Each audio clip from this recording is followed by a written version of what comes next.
Cette émission est rendue possible grâce à la famille des partenaires de l'Église de la Victoire.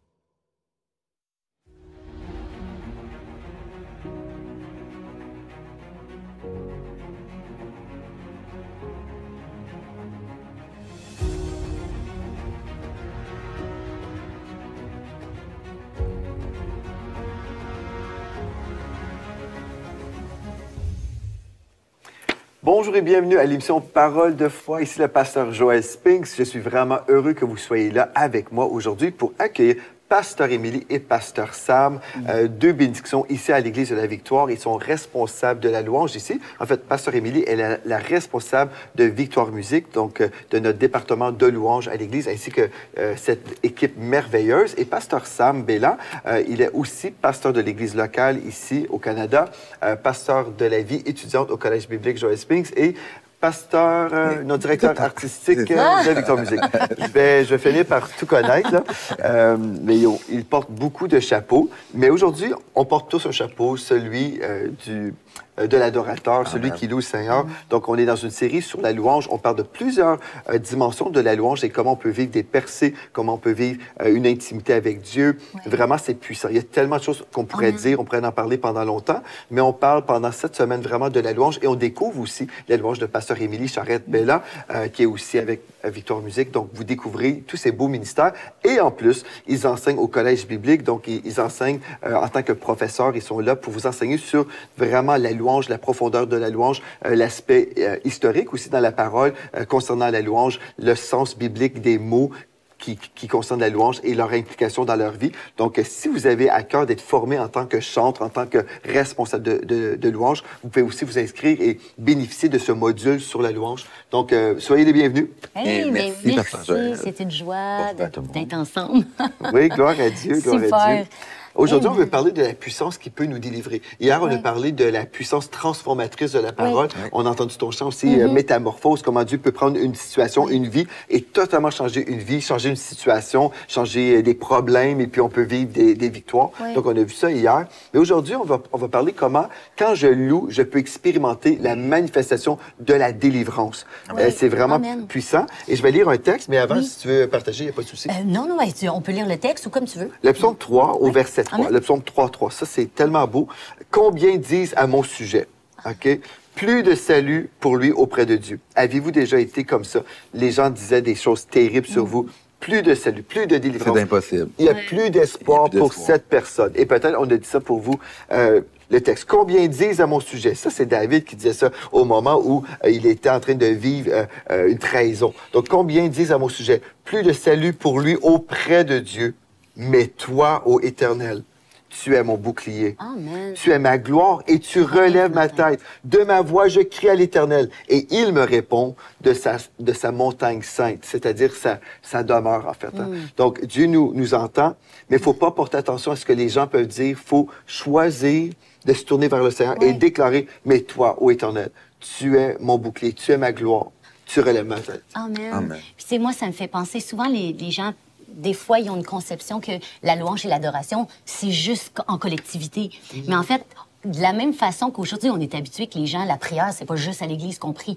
On prie aussi à la maison. Bien, en fait, la louange et l'adoration, c'est des clés au quotidien. Le Seigneur veut qu'on ait une vie de louange, une vie d'adoration. Donc, toi, Pasteur Émilie, tu ne chantes pas juste à l'église. Ben non. Donc, mais c'est vrai ce que tu dis, c'est important de savoir. Donc, on peut être intentionnel, parce que quelqu'un l'autre fois à l'église me disait, ici, dans le lobby, une famille me disait, Pasteur Joël, on a des problèmes et on a de la misère, on a du mal à louer Dieu. Oh non, ils m'ont dit, on a du mal à vivre la présence de Dieu à la maison. À l'église, on ressent la présence de Dieu, mais chez nous, non. Quoi faire? J'ai dit, bien, louer Dieu. J'ai dit, louez le Seigneur, mettez Victoire Musique en vidéo sur YouTube, sur la chaîne YouTube de l'Église de la Victoire. J'ai dit, mettez de la louange et puis louez le Seigneur à la maison. Et puis, ils m'ont dit, ah, ben oui, on va essayer ça. Et puis, la semaine suivante, on le fait, Pasteur Joël, et on ressent la présence de Dieu à la maison aussi. Amen. Puis, tu sais, on n'est pas obligé de faire, bon, ben, comme elle dit, bon, là, je prends un temps de louange, là, je prends un temps de prière. En fait, la louange, c'est notre vie. C'est ça. Et en fait, quand on adore le Seigneur, on a une vie de plénitude. Mais en fait, j'avais une histoire que j'aimerais ça raconter du quotidien, de comment la louange nous aide dans le quotidien à avoir des percées, parce qu'on parle des percées, peu importe les situations qui nous arrivent. Et je me souviens, à un moment donné, on était à la maison et on se préparait à manger et j'appelle la famille à venir manger. Et mon petit garçon me dit, son visage change, il dit « Maman, j'ai mal au ventre ».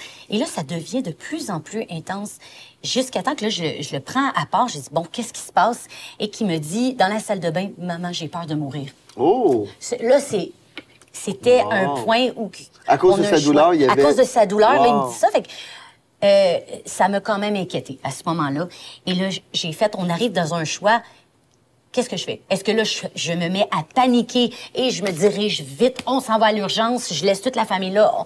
Ou bien, j'ai choisi de faire confiance en Dieu puis de pas d'agir sous la pression de la panique.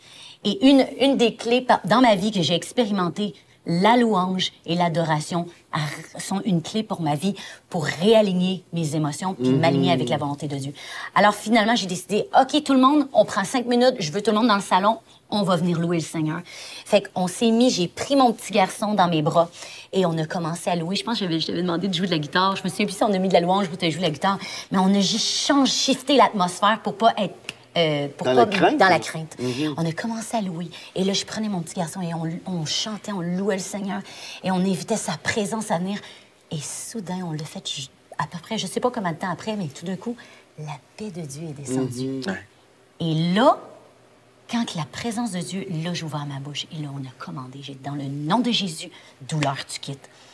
Et à ce moment-là, on a senti un shift. Et j'ai regardé mon petit garçon et j'ai dit, Phil, comment tu vas? Il m'a regardé, il m'a souri, puis il dit « Maman, je vais bien, tout est correct. » On s'est levé, on est allé manger. Et ça a shifté complètement l'atmosphère. Et en fait, comment que la puissance de la louange au quotidien, ça nous aligne et on peut prendre les bonnes décisions. Donc, ça nous rend tranquille, puis c'est tellement important. En fait, ce que tu dis, je pense tout de suite que la louange, c'est la voix de la foi, en fait. C'est ça. En fait, quand tu choisis de louer Dieu dans une situation compliquée, là, tu décides, je vais louer Dieu, ben en fait, tu choisis le chemin de la foi et tu es un porte-parole de la foi. Là. Et qu'est-ce qui s'est passé dans cette situation? Bien, en fait, la foi et l'esprit de foi qui était là a renversé la situation. Exactement. Mais on peut être saisi par la crainte aussi, par un esprit de crainte. Oui. Ou on peut être dans cet esprit de foi. Oui. Puis, c'est la même chose, à un moment donné, le Seigneur m'a donné cette image-là. Je trouve elle est très... En tout cas, moi, ça me parle beaucoup. À un moment donné, j'étais en avion. Puis justement, on vivait une situation. Hein, il y a des défis régulièrement, ça fait partie de la vie. Et là, j'étais dans l'avion et le Seigneur me disait, tu vois l'avion, quand il y a une tempête qui est là, en fait, l'avion, qu'est-ce qu'elle fait? Elle monte d'altitude. Et comme l'avion, il y avait des turbulences, on a monté en altitude. Et en fait, en haut, même si les nuages sont toujours là, les situations étaient toujours là, mais dans le calme où que le soleil est là, il y a le calme. Quand l'avion est en haut, je regardais dans le hublot, puis c'était la paix totale. Et c'est comme le Seigneur me disait, quand il y a une situation compliquée, quand il y a un défi, change d'altitude, monte plus haut. Et c'est là, la louange et l'adoration nous fait monter plus haut. On rentre dans sa présence et là, on peut être tranquille. Et c'est dans cette atmosphère de tranquillité où que là, l'autorité de Dieu, là, on peut descendre. Et là, on peut ouvrir notre bouche et parler. Mais c'est pour ça que je dis, la louange, c'est une clé pour aligner nos émotions, pour qu'après, on peut là ouvrir notre bouche et prendre la parole et déclarer notre autorité. Et là, les choses sont shiftées. Comme dans l'histoire de... Ça me fait penser aussi à l'histoire de Marc 4, quand Jésus dit à ses disciples, passez de l'autre côté. Passer de l'autre bord de la rive. En fait, il y a eu une grosse tempête. Et les disciples ont vraiment juste paniqué à ce moment-là. Et ça dit que Jésus dormait dans la barque. Et dans le repos. Encore Jésus une fois, était tranquille. Jésus était tranquille. Et c'est dans la tranquillité, dans le calme et la confiance, dans Ésaïe 35, qui dit c'est là que sera votre force. Et c'est dans la tranquillité. Jésus s'est levé, il a pu commander. Il y a quelque chose dans l'adoration, dans la louange, qui calme notre âme, qui s'aligne avec la vérité de la parole de Dieu. Et c'est là qu'on peut avoir vraiment une autorité. Amen. Et tu as écrit un chant, justement, qui nous parle de tranquillité. Hein? Oui. On pourrait l'écouter maintenant. C'est une vidéo. C'est toi qui l'as composé, ce chant? Oui. Raconte-nous peut-être, c'était quoi l'idée derrière ce chant? Ben, en fait, c'est vraiment c'est l'histoire de quand on est tranquille, on peut s'appuyer vraiment sur mon conseiller, mon Dieu puissant, tu es avec moi, je ne crains rien.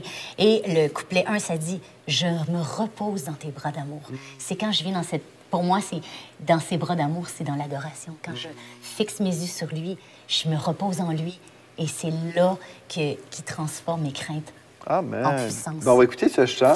Soyez tranquilles au nom de Jésus. Ne soyez pas perturbés, ne soyez pas dans la crainte, ne soyez pas dans toutes vos émotions, mais entrez dans ce repos surnaturel via ce chant et on se retrouve tout de suite après. Amen.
Je me repose dans tes bras d'amour.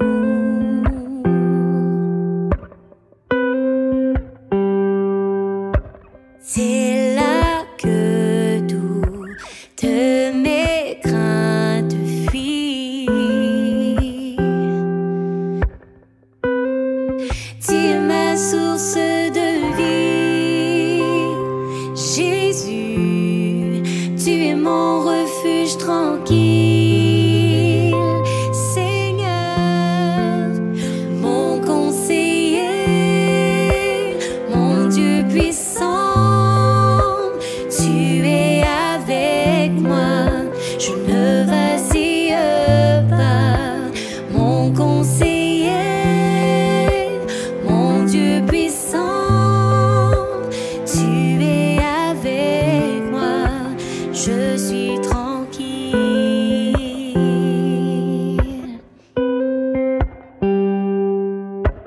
Uni à toi, mon être est comblé.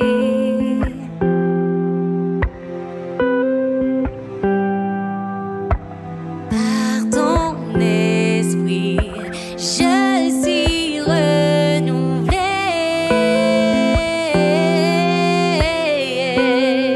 Tu es ma source de vie, Jésus. Tu es mon refuge tranquille, Seigneur. Tu es ma source de vie, Jésus. Tu es mon refuge tranquille, Seigneur, mon conseiller, mon Dieu puissant. Tu es avec moi, je ne vacille pas, mon conseiller, mon Dieu puissant. Tu es avec moi, je suis tranquille. Mon âme demeure en paix, mon cœur est dans la joie. Sachant que tu es là, je serai tranquille. Tu es ma source de vie, Jésus. Tu es mon refuge tranquille, Seigneur, mon conseiller.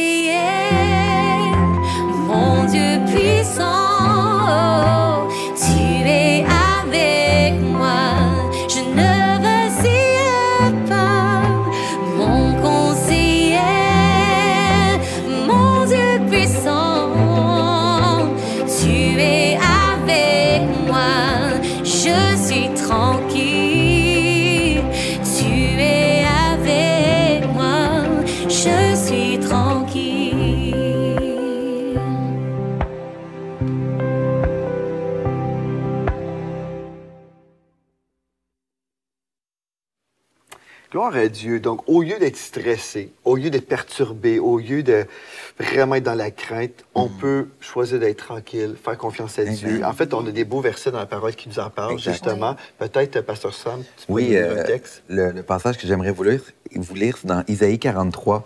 À partir du verset 2, ça dit « Si tu traverses les eaux, je serai avec toi. » C'est Dieu qui parle. Et les fleuves ne te submergeront point. Si tu marches dans le feu, tu ne te brûleras pas, et la flamme ne t'embrasera pas. Car je suis l'Éternel, ton Dieu, le Saint d'Israël, ton Sauveur. Et puis, pour moi, tu sais, comme on en parle souvent, la vie avec Dieu, c'est pas l'absence de combat. Non. Mais c'est la victoire à ça. Ça pourrait être intéressant. Ouais.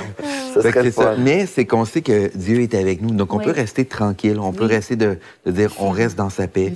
Parce qu'on sait que c'est lui qui combat pour nous. On sait que c'est le Dieu Tout-Puissant qui est avec nous. C'est le Dieu d'Israël. C'est ça. En fait, des fois, les gens disent « Ah, mais vous prêchez toujours la victoire parce que le nom de votre Église, c'est Église de la victoire. Donc, vous prétendez ne jamais avoir de problème. » En fait, si nous sommes l'Église de la victoire, c'est parce qu'on a eu des combats. En fait, si on a une victoire, c'est parce qu'il y a un combat pour vivre la victoire. Hein? Et puis, c'est ça. Mais une des façons qu'on peut vivre la victoire, une façon qu'on peut vivre dans la paix, dans la joie et tout ça, c'est lorsqu'on trouve notre repos dans le Seigneur. Et comme tu disais, entrer dans cette dimension de foi, même devant une situation qui pourrait être troublante, comme ton fils qui dit « Maman, j'ai mal, je pense que je vais mourir. » Ben, pour une mère ou pour un père, ça peut être très stressant, humainement parlant. Mais quand on choisit un instant, au lieu d'être dans la crainte, je vais louer le Seigneur. Et c'est ça que vous avez fait. Et votre fils a été guéri dans la louange. C'est extraordinaire.